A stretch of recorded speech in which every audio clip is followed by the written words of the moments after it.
नमस्कार बंधुरा आज के रेसिपी बाँधाकपिर पकोड़ा। तार जोन्नो सबार प्रथमे 2-3 घंटा आगे मसुर डाल भिजिए रेखेछिलाम और एखाने नियेछि बाँधाकपिगुलो कुचिए नियेछि। बिलाती धनेपाता अनेके हयतो एगुलोके चिनो आबार अनेके चिनो ना, खूब सुंदर सेंट आसे एई बिलाती धनेपाताते। तो एटाके आमि एखन कुचिए नेब। सबार प्रथमे आमि दिये दिচ্ছি केटे राखा बाँधाकपि।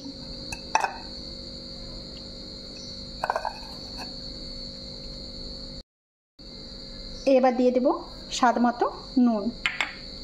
नुन दिए बाँधाकपिटाके एकटू मेखे नेब। एकटू नुन दिए मेखे निले कपिटा एकटू नरम हो जाबे।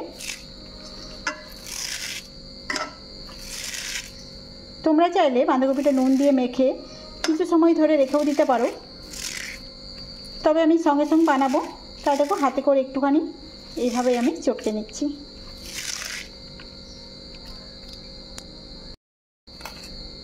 এখন দিয়ে দেব মসুরি ডাল বাটা। বেসনের থেকে এই মসুরি ডাল বাটা দিয়ে বড়াটা খেতে বেশি সুন্দর হয়। দেব আমি হলুদের গুঁড়ো আর এখানে কালারটা সুন্দর করার জন্য নিয়েছি একটু কাশ্মীরি লঙ্কার গুঁড়ো। এতে করে ঝালটা বেশি হবে না কিন্তু কালারটা সুন্দর হবে। দেব কালো জিরে, কাঁচা লঙ্কা কুচি। এখানে নিয়েছি আমি আলুর দমের মশলা।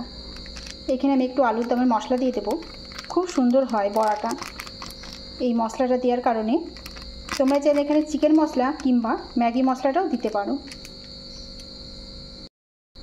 এবার দিয়ে দেব সেই কুচিয়ে রাখা বিলাতি ধনেপাতা। এবার ভালো করে মেখে নেব।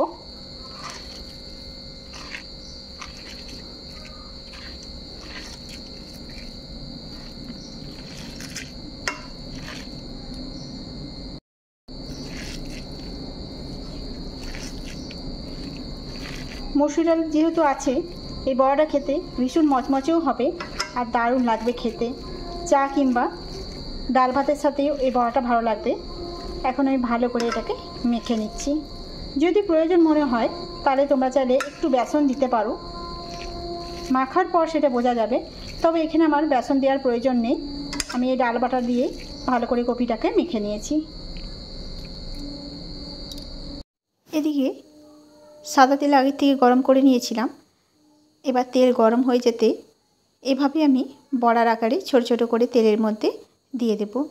গরম গরম এই বড়া দিয়ে চা খেতেও কিন্তু ভীষণই সুন্দর লাগে। এখন সব বড়াগুলোকেই আমি এভাবে ছেড়ে দিলাম। এখানে আমি অল্প অল্প করে বড়াটা করছি, যেহেতু তেলের পরিমাণটা কম দিয়েছি। অল্প অল্প করে বড়াগুলো ভেজে নেব। এক দিকটা ভাজা হয়ে গেলে অন্য দিকটাও আমি পাল্টে নেব। দুপাশটাই বেশ লাল লাল করে একটু ভেজে নিতে হবে।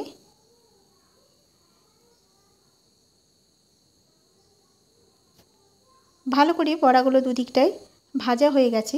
খুব সুন্দর দেখা একটা কালারও চলে এসছে। এখন আমি বড়াগুলোকে নামিয়ে নেব। চুলার আঁচটাকে একেবারে লোয়ে রেখে আমি বড়াটাকে ভেজেছিলাম যাতে ভেতর থেকে কাঁচা না থাকে।